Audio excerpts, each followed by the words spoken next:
What up, y'all? This is your boy, Mr. Downtown Ray Mello, and you're listening to the Entertainment Report on iHeartRadio, live from Dubai for Wednesday, March 16th, 2016, delivering some major stories and trends going on in the world of entertainment and beyond. You can follow the show on Facebook, Twitter, or Instagram, facebook.com/The Entertainment Report with Ray Mello. That's RAYMELO. On Twitter at The Enter Report, or on Instagram at The Entertainment Report. You can listen to the show anytime you want on iHeartRadio. Just go to iHeart.com or your iHeart phone app, search for The Entertainment Report, and it'll take you to the page. Harrison Ford is set to don the iconic fedora and whip once again as fabled archaeologist Indiana Jones in a new film directed by Steven Spielberg, Disney announced Tuesday. Disney chairman Alan Horn said in a statement, "Indiana Jones is one of the greatest heroes in cinematic history, and we can't wait to bring him back to the screen in 2019. He also said it's rare to have such a perfect combination of director, producers, actor, and role, and we can be more excited to embark on this adventure with Harrison and Steven." Lucasfilm president Kathleen Kennedy, along with her husband Frank Marshall, are set to produce. The filmmaking couple have previously worked on all previous Indiana Jones sequels together. The untitled fifth installment in the Indiana Jones series, which follows 2008 Kingdom of the Crystal Skull, is set to open in theaters July 19th, 2019. Talks of a new Indiana Jones film has been in discussion since 2012, when Disney bought the rights to the character when they obtained Lucasfilms for $4 billion. Back in December, Spielberg spoke out against replacing Ford in his signature role after Jurassic World star Chris Pratt was rumored to take over the part. Spielberg said at the time, "It's certainly not my intention to ever have another actor step into his shoes in the way there have been many actors that have played Spider-Man or Batman. There's only going to be one actor playing Indiana Jones, and that's Harrison Ford." 20th Century Fox has released the first trailer for Tim Burton's latest fantasy film, Mrs. Peregrine's Home for Peculiar Children. Based on the young adult best-selling novel of the same name by Ransom Riggs, Miss Peregrine follows the story of Jake, played by Asia Butterfield, a 16-year-old who stumbles across a magical orphanage headed by Miss Peregrine, played by Eva Green, that houses a group of children with extraordinary powers. The film's synopsis reads, when Jake discovers clues to a mystery that spawns alternative realities and times, he uncovers a secret refuge known as Miss Peregrine's Home for Peculiar Children. As he learns about the residents and their unusual abilities, Jake realizes that safety is an illusion and danger lurks in the form of powerful hidden enemies. Jake must figure out who is real, who can be trusted, and who he really is. The footage highlights Burton's signature colorful and gothic style, along with the peculiar children's various abilities, including being weightless, invisibility, and a monstrous mouth hidden behind a little girl's head. By the end of the trailer, Jake and the rest of the orphans have teamed up to take on a towering beast. Also starring Ella Purnell, Judi Dench, Rupert Everett, and Samuel L. Jackson, Miss Peregrine's Home for Peculiar Children hits theaters on September 30th. As the release date for Captain America Civil War nears, star Robert Downey Jr. has expressed doubt about the possibility of another Iron Man sequel. The actor said to USA Today when asked about a potential Iron Man 4 during a Civil War set visit, "I don't think that's in the cards." Downey's latest turn as Tony Stark in Civil War sees the billionaire superhero face against his former teammate Captain America, played by Chris Evans, after a disagreement over how the government should regulate superheroes. Downey explained of the upcoming film, "In a way, it's Cap 3, but for me it's like my little Iron Man 4. And then it's back to the thing we all recognize. Everything pulls over to the side of the road when the thunder of an Avengers thing comes through, because that's how it is until it changes, if it changes." Downey revitalized his career with the original Iron Man in 2008, which kicked off the Marvel Cinematic Universe and spawned 2 sequels. Altogether, the Iron Man franchise has grossed $2 billion worldwide. Captain America Civil War hits theaters May 6. Recently, Marvel Studios released the second trailer for Civil War, featuring Iron Man introducing Spider-Man, played by Tom Holland, in the Marvel Cinematic Universe for the first time. Gal Gadot has detailed her secret audition for the role of Wonder Woman in Warner Bros.' upcoming superhero epic Batman vs. Superman: Dawn of Justice. The Israeli actress explained on the Ellen DeGeneres show Tuesday, "I did an audition. I didn't know what I was auditioning for." She said of her Dawn of Justice co-star Ben Affleck, who portrays Batman in the film, "And then they called to say that they want to camera test me with Ben. I said, great, what am I testing for?" Finally, director Zack Snyder let Gadot in on what she was trying for. She said, same night, Zach calls me saying, well, I'm not sure if you have it in Israel, but did you ever hear of Wonder Woman? Then I went dead for 5 seconds, came back to life, and tried to pull off my coolest voice saying, Wonder Woman? Yeah, I've heard of her, she said. After a great audition and 2 weeks of waiting, Gadot finally got the call from her agent that she had won the role of the iconic superheroine. Following Dawn of Justice, Gadot is also set to appear as Wonder Woman in her own upcoming solo film, directed by Patty Jenkins, and again alongside the other heroes in the DC Comic Cinematic Universe in Snyder's Justice League Part 1. Batman vs. Superman Dawn of Justice arrives in theaters March 25th. Neil Patrick Harris has signed on to star as the villainous Count Olaf in Netflix's upcoming adaptation of Lemony Snicket, A Series of Unfortunate Events. The project, which has been ordered to series, is set to be directed by Barry Sonnenfeld, who directed The Addams Family and Men in Black, and will begin production this month in Vancouver, according to Deadline. Based on the classic children's book of the same name, A Series of Unfortunate Events follows orphaned children Violet, played by Marlena Weissman, Klaus, played by Louis Hines, and Sonny Biardo, who live with their evil uncle Olaf, played by Harris, who was after their family's fortune. Count Olaf was originally portrayed by Jim Carrey in the 2004 featured film adaptation of the book. This will mark Harris's return to a television series following his long-running stint as Barney on CBS's hit comedy sitcom How I Met Your Mother. Patrick Warburton has also been cast, according to Hollywood Reporter, as narrator Lemony Snicket, a troubled writer-photographer who is falsely accused of felonies and is continuously hunted by police and his enemies. Snicket is also the pen name of the book's author, Daniel Handler, who is also executive producing the series.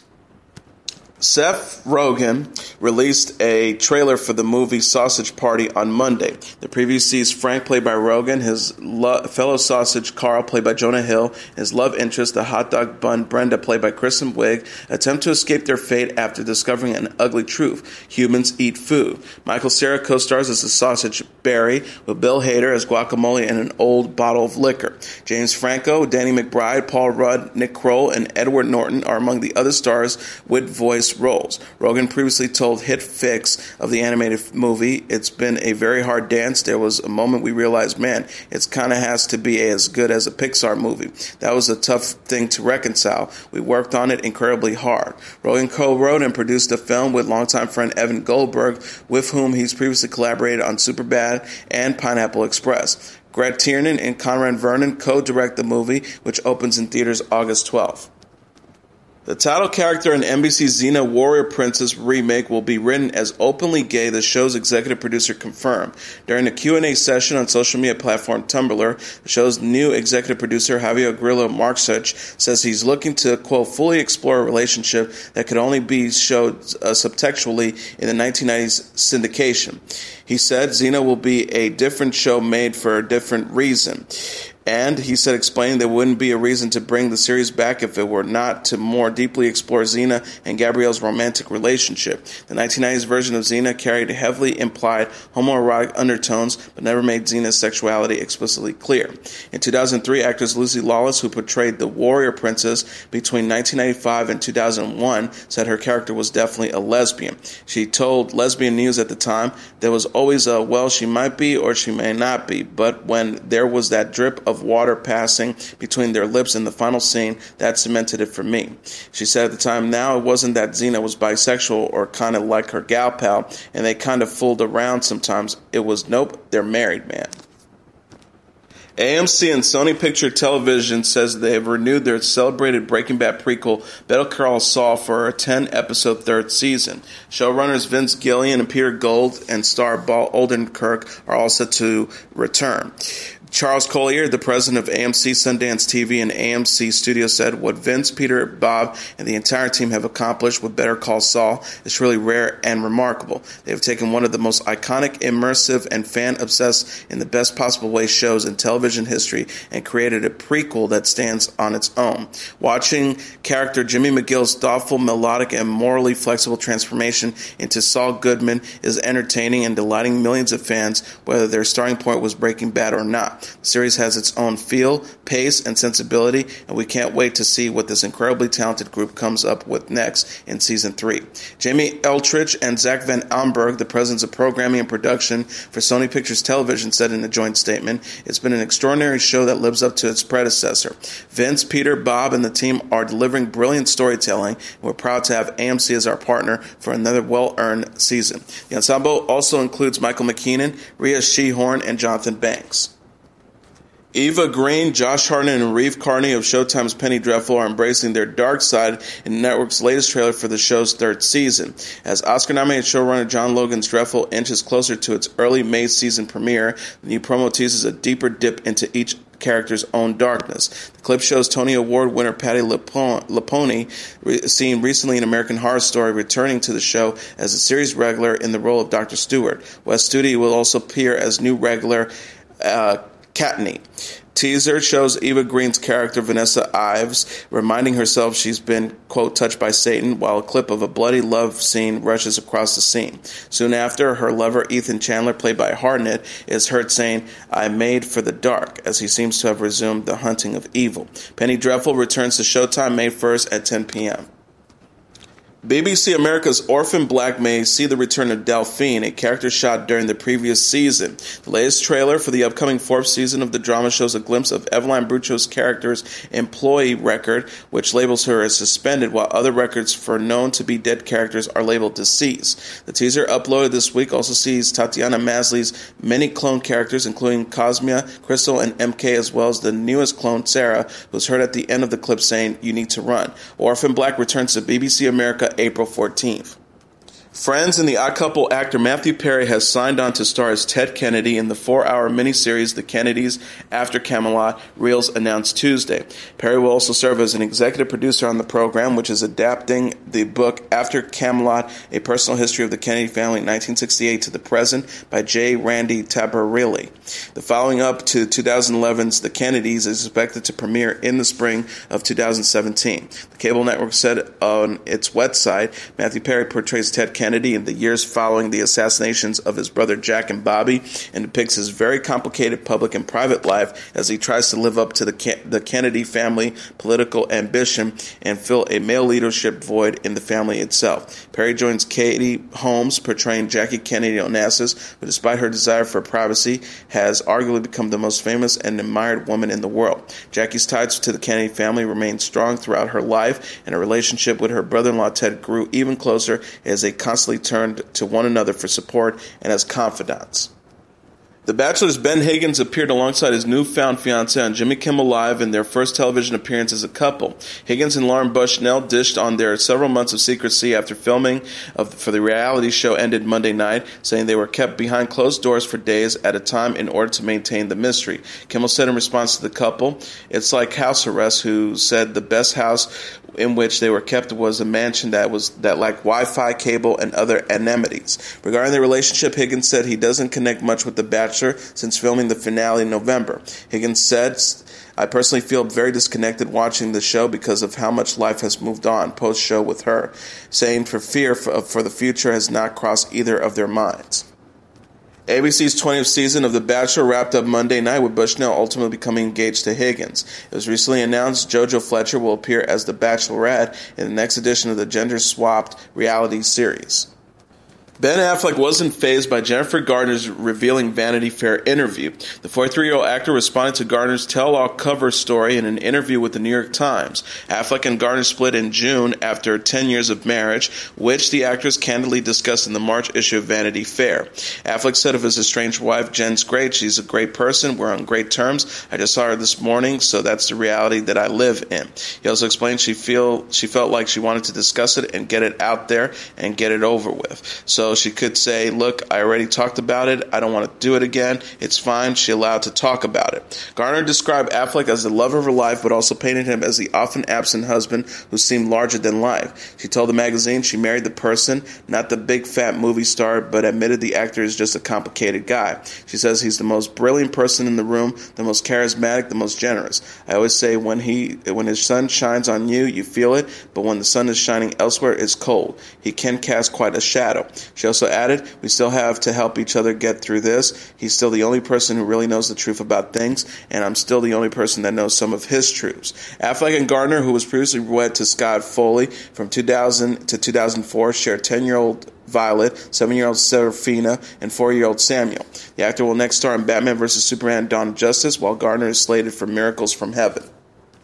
Amy Schumer will embark on a new stand-up comedy tour in April. The 34-year-old actress and comedian announced the news on her website and social media Monday. The star tweeted, "Just announced my new spring tour dates. Get your tickets this Friday at 10 a.m. Don't miss it. AmySchumer.com/tour. Schumer will kick off the tour April 7th in Reading, Pennsylvania, and bring the venture to a close June 23rd in New York. She will release her new book, The Girl with the Lower Back Tattoo, on August 16th. The actress told GQ in July, "I realized about 5 or 6 years into stand-up, I wanted to provide a voice for women that was palatable for men also, an honest, unapologetic human voice." Schumer came to fame on NBC's reality competition Last Comic Standing before appearing on Reality Bites Back. She now stars on Comedy Central series Inside Amy Schumer and will appear in the forthcoming film Thank You for Your Service. WWE has announced that former women's champion Jacqueline will be inducted into the Hall of Fame. Announced Monday during the company's weekly flagship show Raw, Jacqueline, short for Jacqueline Moore, made a name for herself during WWE's beloved Attitude Era as a hard-hitting, no-nonsense competitor who wrestled both men and women. Jacqueline, who entered the WWE in 1998 after debuting as the manager of Kevin Sullivan on WCW in 1997, notably feuded with the sultry Sable, whom she defeated for her first WWE Women's Championship. Jacqueline recaptured the gold in 2000, and in 2004 she defeated Chavo Guerrero during an open challenge for the WWE Cruiserweight Championship, becoming the third woman ever to hold the title and the first to do so in the WWE. WWE COO and current World Heavyweight Champion Triple H wrote on Twitter Monday, "Jacqueline was a fierce, barrier-breaking female competitor. Glad she will take her rightful spot in the WWE Hall of Fame." The upcoming Hall of Fame ceremony, taking place during WrestleMania week in Texas, will serve as a homecoming for Jacqueline, who hails from Dallas, where she first started her career. WWE said in a statement, "Jacqueline, a true trailblazer for women in the sports entertainment industry, will take her well-deserved place in history in her hometown of Dallas, Texas, when she is enshrined in the WWE Hall of Fame's class of 2016. Jacqueline said to Fox Sports, "It's a great honor. It's the highest honor to receive in WWE and to be in my hometown and means so much to me." Jacqueline is the first inductee announced in the Hall of Fame class of 2016 following wrestling icon Sting, charismatic ladies man The Godfather, legendary tag team The Fabulous Freebirds, and the late imposing authority figure Big Boss Man. All inductees will be honored April 2nd at the American Airlines Center in Dallas during WrestleMania week. LL Cool J is set to return to the world of hip-hop with a new album he announced shortly after stating he was retiring from music altogether. The announcement came on Twitter Monday when LL Cool J, real name James Todd Smith, in a now-deleted tweet proclaimed he was stepping away from music for good. He initially wrote, "Today I officially retire music. Thank you for the love." Just hours later, he returned to the social media site, passing off the announcement as a joke. He then tweeted, "Today I'm officially coming out of retirement and starting a new album. Studio time is set for 8 p.m. I'm going to massacre the rap game. Oh, because I've been doing this a long time, I can have fun with this Twitter game. LOL." LL Cool J has previously had 14 albums appear on the Billboard 200 albums charts over his long career, with his last album, Authentic, released in 2013. He currently stars on CBS's NCIS Los Angeles. Sony will pay $750 million to buy Michael Jackson's half of their joint Sony ATV publishing company. The new deal announced Monday will give Sony complete control over the company, which includes the copyright works of Taylor Swift and others, while allowing the estate of the late artist to retain ownership of MJack Music, which owns all of Jackson's songs, as well as some work from other artists. Jackson's master recordings were also retained by his estate. A final agreement is expected by March 31st, with the deal expected to be completed by late this year or early 2017. Jackson formed the company with Sony in 1995, but last year Sony used a clause in the deal to buy out the half owned by Jackson's estate. Estate co-executors John Branca and John McClain said in a statement, "The deal, quote, allows us to continue our efforts of maximizing the value of Michael's estate for the benefit of his children. It also further validates Michael's foresight and genius in investing in music publishing." The deal was allowed the estate to pay off its $500 million debt and leave it with some cash available that will be put into a trust for Jackson's 3 children. President Barack Obama took part in a freestyle rap performance by Hamilton creator Lin-Manuel Miranda during a visit to the White House. In a clip uploaded by the White House Monday, the Broadway show stars and creator raps along to the key words including Obamacare, NASA, and Constitution, offered via a stack of cards by the Commander-in-Chief in the Rose Garden area of the White House. Obama said before the performance, prompting a laugh from his musical guest, "This is some serious business right here. It must be a little nerve-wracking. I hope I don't drop these cards." The pair stood in front of an unnamed drummer dressed in a traditional uniform for the clip.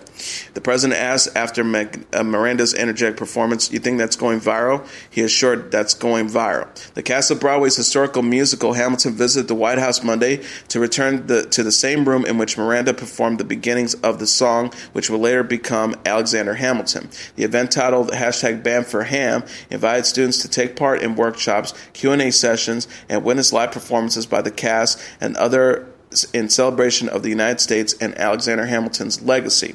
First Lady Michelle Obama said of the event, "We wanted to change things up here in the White House a little bit. We wanted to open the doors really wide to a bunch of different folks who usually don't get access to this place."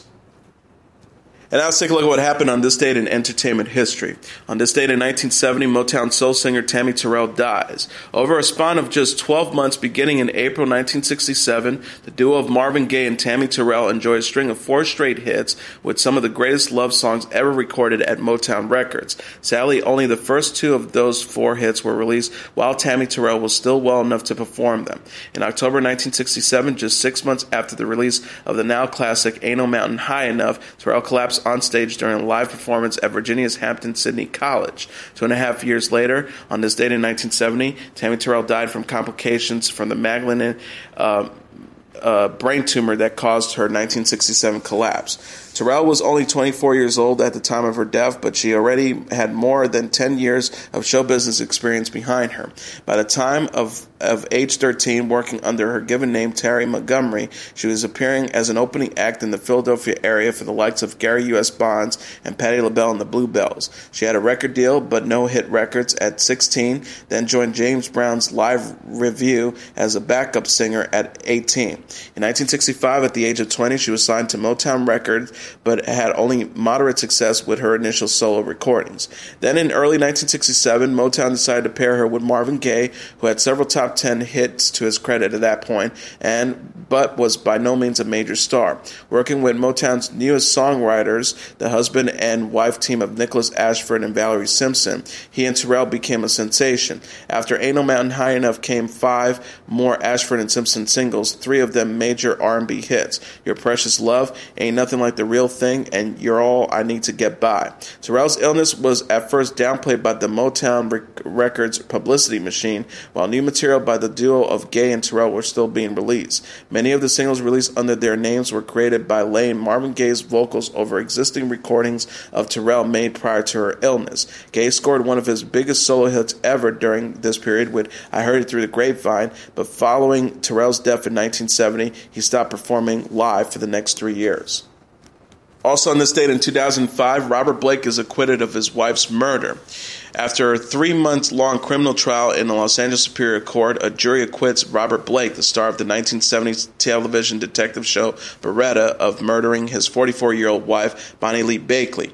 Blake, who was born Mickey Gubalusi in 1933 in New Jersey, made his movie debut at the age of 6 in MGM's 1939 movie Bridal Suite. The studio soon featured him in its Hourglass series of short films. After changing his name to Robert Blake, he starred in the 1960 gangster movie The Purple Gang and numerous other films. In 1967, Blake memorably portrayed Perry Smith, one of the 2 real-life murderers at the center of Truman Capote's In Cold Blood, when the book was adapted for the big screen.